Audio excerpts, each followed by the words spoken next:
Vois-tu, mon cœur est aussi grand que la terre. Personne n'est parfait, même quand tu veux bien faire. Les méchants ne sont que des nuisances éphémères ou les soi-disant amis qui envient ce que tu sais faire. Une dette phénoménale envers mes pères et mères que je ne peux rembourser qu'en étant droit sur terre. Je dois aussi beaucoup à nos sœurs et frères car je vois dans leurs êtres la grandeur du pardonneur. Quand tu parles de Dieu unique, on te prend souvent pour un fada. Complètement faux distributeur d'amour de piso. Pendant que les ennemis font promotion des pistolets aussi, les que les chlassous qui te plantent en dessus dessous.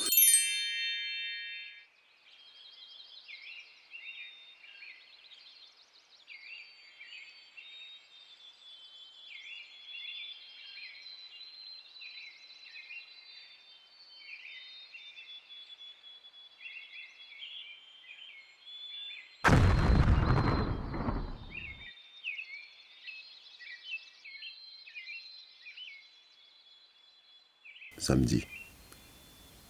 L'homme est coupable d'écouter les paroles et promesses trompeuses de celui qui pensait garder les trésors des vérités, des savoirs et merveilles de l'invincible créateur de l'univers, parfaitement connaisseur de toutes choses visibles et invisibles, et certes inconnues. Car ceux qui suivent cet ennemi déclaré, le diable, Satan, le maudit banni, Iblis, à toute l'humanité, ne font qu'associer le vrai et faux, en se soumettant à de fausses vérités malicieuses et rusées. Dimanche. Bonjour, buongiorno, bom dia, buenos dias, good morning, aloha, peace, paz, paix, shalom, salam. Lundi.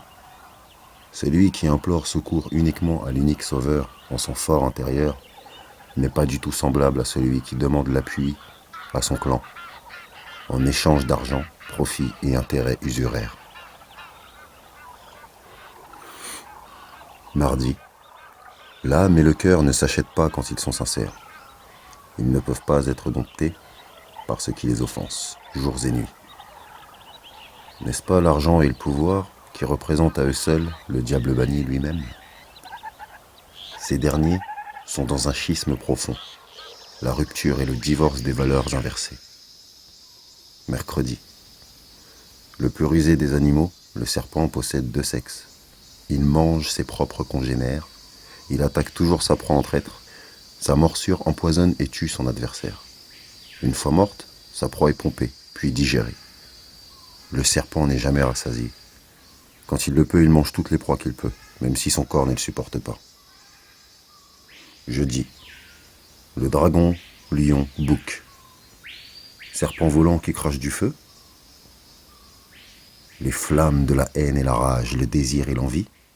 Le serpent ancien qui protège et garde l'or de la terre, les diamants et tout autre trésor matériel.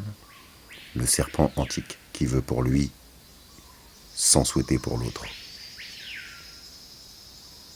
Vendredi.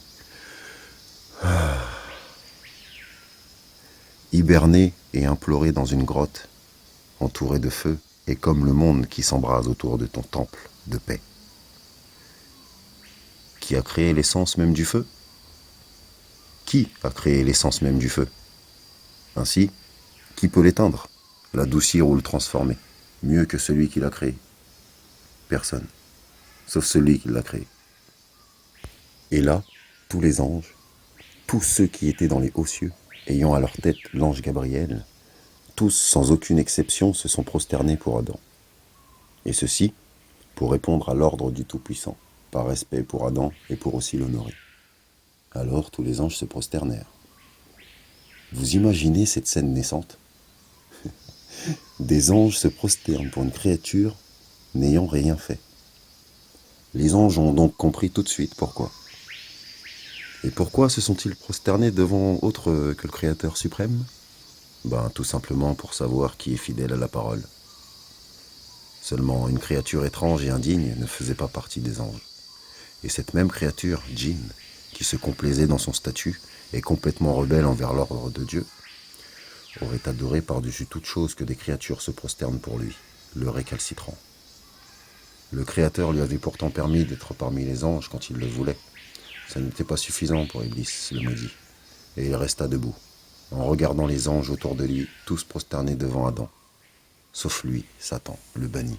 Il n'a pas voulu, de sa propre opiniâtreté, se prosterner.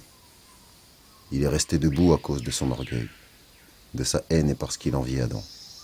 Et le Créateur, sachant parfaitement toutes choses visibles et invisibles, sans avoir à demander quoi que ce soit, connaissait exactement la raison de cet assombrissement d'attitude de Satan.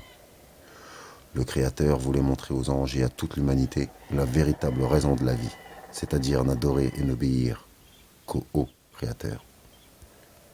Le Créateur demanda alors à Iblis, « Oh Iblis, pourquoi n'es-tu pas au nombre des prosternés ?»« Oh Iblis, qui t'a empêché de te prosterner devant ce que j'ai créé de mes mains? T'enfles-tu d'orgueil ou te considères-tu parmi les hauts placés ?» Dans l'épisode précédent, épisode 5, Satan avait déjà dit aux anges une phrase très explicite mais pernicieuse. Il avait dit « Ne vous inquiétez pas, il, Adam, est vide de l'intérieur.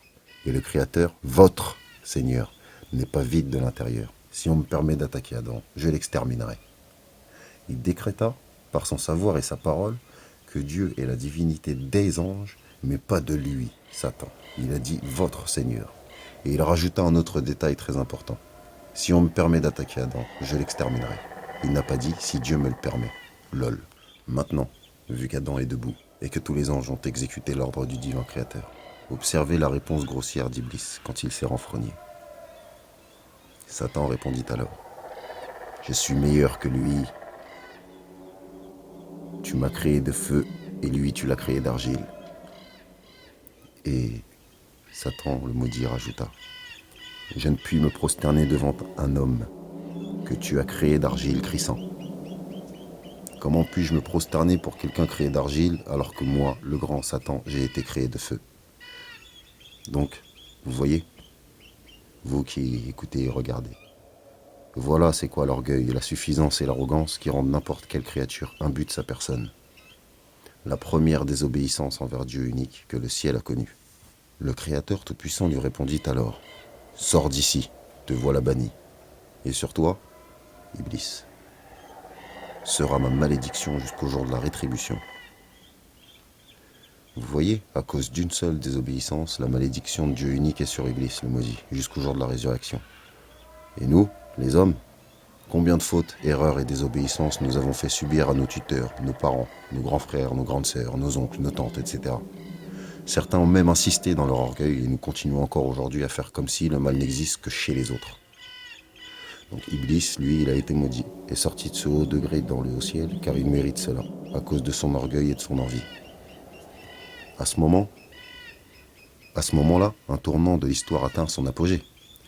Satan Iblis ne demande absolument pas pardon, mais non, pire, il s'exprime encore une fois, pensant que le savoir et la parole lui appartiennent, comme nous les humains, les insolents. Et il dit, « Seigneur, donne-moi donc un délai jusqu'au jour où ils seront ressuscités. » Et là, vous comprenez qu'est-ce que la perversion et l'hypocrisie.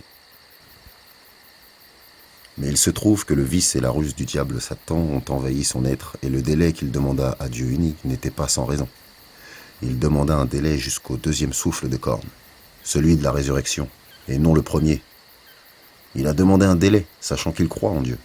Il croit au jour de la résurrection et au paradis. Il croit au monde de l'enfer. Le Créateur bon, doux et généreux, parfaitement connaisseur de toutes choses, connaissait déjà la fin de l'histoire avant même qu'elle existe, et répondu ceci avec sagesse à Iblis. « Tu, Iblis, es de ceux à qui un délai est accordé. » Voilà, Dieu unique lui a accordé son invocation avec un délai, même si Iblis est impie et maudit, car le Créateur est celui qui connaît le passé, le présent et le futur de chacune de ses créatures. Ainsi, le Dieu unique l'exauça et retarda la mort de Satan. Ce démon Satan projetait une provocation déclarée contre Adam, pensant que tout ce qui lui arrive est à cause de Adam. Ce rebelle, Iblis, voulait montrer au Créateur unique ce qu'il était capable de faire à Adam et toute sa descendance. Et le mal incarné à son paroxysme s'empara d'Iblis. Le feu de la colère rongea son âme, et avant d'être chassé, banni et rejeté, il répondit « Par ta puissance, dit Satan, je les séduirai assurément tous, sauf tes serviteurs, djinns et hommes élus parmi eux. Puis je les assaillerai, de devant eux, de derrière eux, de leur droite et de leur gauche. » Est-ce que vous savez pourquoi il n'a pas dit de leur haut ou du dessus des créatures? Eh bien, car il sait parfaitement que Dieu unique est au-dessus de toute chose. Le Créateur lui répondit de sa majestueuse connaissance. Sors de là, Iblis, banni et rejeté. Et quiconque te suit parmi eux, de vous tous j'emplirai l'enfer, dit Dieu unique. Et Dieu unique donna, par sa bonté et sa grande miséricorde, une descendance à Iblis, des Satans qui le suivent. Dieu dit, en vérité, et c'est la vérité que je dis, j'emplirai certainement l'enfer de toi et de tous ceux d'entre eux qui te suivront.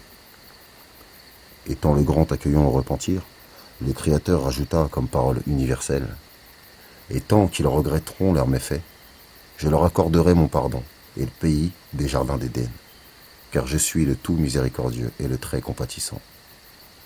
Satan le maudit rajouta, et pour la plupart de tes créatures, tu ne les trouveras pas reconnaissants. Et Dieu qui rajoute, pour répondre et éteindre la flamme, par ma puissance et ma majesté, je leur pardonnerai tant qu'ils demandent pardon et regrettent. Il créa l'homme en toute vérité. Dieu a donc chassé Satan, le maudit banni, du haut ciel et jeté à terre, déposé devant les rois de la terre, qu'ils puissent regarder et comprendre que vous avez vous-même profané vos lieux sacrés de culte et de paix par la grande quantité de péchés et l'énormité de votre culpabilité par l'injustice de votre commerce. Dans sa chute, Satan ne demanda pas pardon à Dieu. Non, non, non, toujours pas, ben non. Regardez les humains, ils vont... Non, il n'a pas demandé, il ne demande pas maintenant. Lui, Iblis, le banni, tombé du haut ciel, Lucifer, l'astre brillant du matin, le jeté à terre, le vainqueur des nations. Eh ben non, là, Satan, lui, il veut nous faire. Il veut nous dévorer de toutes parts. Il veut nous faire brûler dans les entrailles du feu de son être enflé d'une colère volée. Il a oublié. Il veut se venger férocement, atrocement, nous faire souffrir et nous exterminer, par des moyens qu'aujourd'hui nous voyons tous les jours. Nous faire souffrir et nous exterminer par des moyens qu'aujourd'hui nous voyons tous les jours, alors qu'avant, ces jours étaient semblables à de temps en temps. Alors une bataille s'engagea de nouveau dans le ciel et sur la terre. Les anges combattirent le dragon, Satan le maudit et ses acolytes. Le dragon fut vaincu et ses alliés également, et ils n'eurent plus la possibilité de rester dans le ciel. L'énorme dragon fut jeté dehors du ciel. C'est cela le comportement du serpent ancien, appelé le diable Satan, Iblis, qui trompe le monde entier. Il fut jeté sur la terre, et ses alliés qui le suivent avec lui. Ce conflit cosmique n'a jamais arrêté, il ne faisait que commencer. Notre adversaire est déclaré. Satan et les djinns ont erré dans l'espace-temps de l'univers et de la terre. Satan a donc choisi délibérément de se rebeller contre Dieu, en établissant un trône sur terre. Un royaume et une armée grandiose contre les hommes et les femmes, ainsi que toute leur descendance. Le but est donc de faire la guerre à toute la descendance d'Adam. Satan est le maître de la calomnie et de la querelle. Son travail et sa mission sont d'essayer d'avoir l'autorité sur la terre, sous diverses formes, maléfiques et vicieuses, sournoises et perverses, afin d'affaiblir et effacer toute forme de croyance en Dieu unique. Il aurait demandé pardon en regrettant son acte de désobéissance, mais aussi pour avoir envié, défié et jalousé Adam à cause de son orgueil insolent. Certes, Dieu unique lui aurait accordé son pardon. Mais non, il n'a pas demandé pardon. Voilà. Les hommes n'osent pas demander pardon. Les hommes n'osent pas s'excuser. Mais Dieu unique est le plus savant. Dieu unique dit à Satan le maudit. Excite par ta voix ceux d'entre eux que tu pourras. Rassemble contre eux ta cavalerie et ton infanterie. Associe-toi à eux, dans leurs biens et leurs enfants, et fais-leur des promesses. Or, le diable ne leur fait des promesses qu'en tromperie. Ce maudit Iblis, qui a été viré, chassé du haut ciel, il défie son Seigneur créateur, qui est également notre Seigneur à nous les hommes, les anges et les djinns. Cette créature maléfique va éprouver les fils d'Adam, et va leur faire oublier l'obéissance à Dieu le Très-Haut.